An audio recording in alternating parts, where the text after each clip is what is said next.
লা লা লা লা কিরে মুরগি চোর, তুই আমার ঘরে ডাকাতি করতে আসছিস? দাঁড়া, দরজাটি লাগিয়ে নি আগে। দরজা লাগানো হয়ে গিয়েছে, এবার এই চাবিটা দেখছিস না, এটা আমি গিলে ফেলবো। এই নে, গিলে ফেললাম।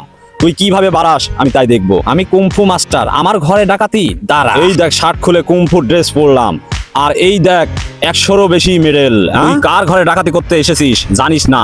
একজন কুমফু মাস্টার আমি। তোর কত দম আছে দেখি আয়। হুয়াই না না বস, ভুল হয়ে গিয়েছে, মাফ করে দাও। না না বস, ভুল হয়ে গিয়েছে আমার। এই নাও প্যান্ট পরে ফেললাম, এই নাও শার্ট পরে ফেললাম। আর কি করতে হবে বলো? ঠিক আছে, এইদিকে আয়, আর এই লকারটা খোল। ঠিক আছে, আমি আসছি। এই নাও বস, আমি এসেছি। কি করতে হবে বলো? ঠিক আছে, এই লকারটা খোল। লকারটা খুলে টাকা পয়সা সব বাই কর। আর কি আছে বস? পুরো 10 লাখ টাকা আছে এর ভিতরে। আর নাই? আর নাই, যা আছে সব দিয়ে দিয়েছি। ঠিক আছে, তুই থাক এবার। আমার সাথে মাস্তানি, আমি এবার চললাম। কিরে, দরজা খুলে না কেন? এই দরজা খুলে না কেন? দরজা খুলে না কেন? দেখ তো, দরজা খুলবে কি করে? চাবি তো আমি খেয়ে ফেলেছি। বন্ধুরা, ভিডিওটি ভালো লাগলে চ্যানেলটি সাবস্ক্রাইব করে দিবে, আর ভিডিওতে লাইক করে দিবে, কমেন্টে আই লাভ ইউ মা লিখে যাবে।